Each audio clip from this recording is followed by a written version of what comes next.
Main जो इसके types हैं वो वायरल और बैक्टीरियल हैं। वो इसकी एक सेवियर फॉर्म्स हो जाती हैं। अच्छा, इनके हम डायग्नोस फिर कैसे कर सकते हैं कि ये बैक्टीरियल है या वायरल है? उसके लिए जो मेन हम टेस्ट करते हैं वो स्टूल आरी का टेस्ट करते हैं कि उसमें हम पता लगा सकें कि भाई ये वायरल है या बैक्टीरियल है। दूसरा हम इसके लिए खून का टेस्ट करते हैं, उसको कंप्लीट ब्लड काउंट बोलते हैं। उसमें हमें ये पता लग सकता है कि बैक्टीरियल है या वायरल इन्फेक्शन हुआ है, गैस्ट्रोएंटाइटिस हुआ है।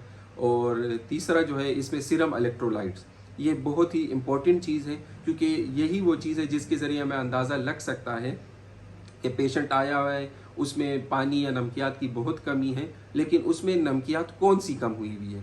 इसमें हम बेसिकली 3 चीज़ें देखते हैं। इसमें जो है हम लोग सोडियम, पोटाशियम और क्लोराइड देखते हैं।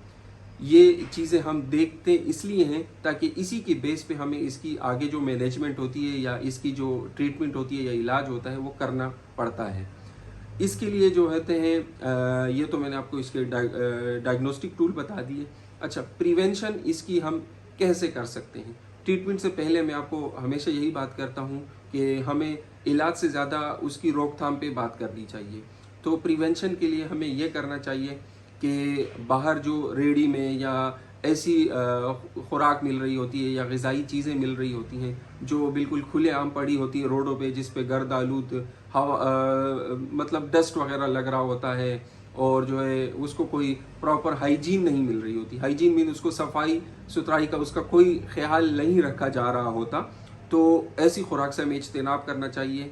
ये जो होती है ये गैस्ट्रोएंटाइटिस की मेन वजह होती है। दूसरा, आप खुद जाएं या बच्चे या बड़े जो भी हो वॉशरूम अटेंड करें तो उसको चाहिए कि वो हाथ ज़रूर धोएं और अच्छे तरीके से धोएं, क्योंकि इसका एक मेन जो है इसको फीको ओरल रूट बोलते हैं। मतलब बड़े पेशाब से जो पाखाने से जो गंदे हुए होते हैं या उसके कोई पार्टिकल्स आपके हाथ पे अटके हुए होते हैं, तो वो खुदा न ख्वास्ता अगर आपके हाथ पे या नाखूनों में रह जाएं तो जब आप कोई ग़िज़ा या खुराक खाते हैं हाथ से तो वो आपको नुकसान पहुंचा सकती है और ये गैस्ट्रोएंटाइटिस का इन्फेक्शन आपको हो सकता है। और यही इसके जो वायरस होता है या इसका जो बैक्टीरिया होता है ये उसकी ग्रोथ का सबब बनता है और उसकी अफजाइश होती है इसमें।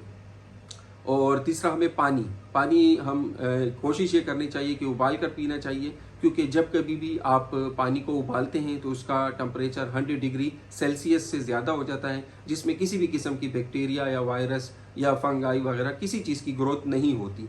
तो कोशिश ये करें कि पानी को उबाल कर पिएँ, साफ़ खुराक खाएँ, और अगर खुराक कहीं या ऐसी तैयार चीज़ आप लेते भी हैं तो वो रैप हुई हुई हों, और जहाँ से आप गोश्त या सब्ज़ी वगैरह ऐसी कोई चीज़ लेते भी हैं तो वो आप देखें कि वो उसने सफाई का प्रॉपर इंतज़ाम किया हो। अच्छा, फ्रूट अगर आप लेते भी हैं, जैसे केला हो गया या दूसरा कोई ऐसा फ्रूट है, तो वो तो कुदरती तौर पे जो है वो रैप हुआ हुआ है, तो वो तो बिल्कुल जरासीम वगैरह से पाक है। लेकिन ऐसा कोई फल जैसे सेब हो गया, नाशपाती, आड़ू और बाकी इस तरह के बहुत सारे फ्रूट हैं जो जिसको हम छिलके के साथ खा सकते हैं। तो कोशिश ये करें कि ऐसे फ्रूट को भी पहले तो अच्छे से धोएं और उसके बाद अच्छा ये होगा कि आप उसका छिलका हटा के खाएं, ताकि इस तरह की कोई बीमारी भी आपको ना लग सके।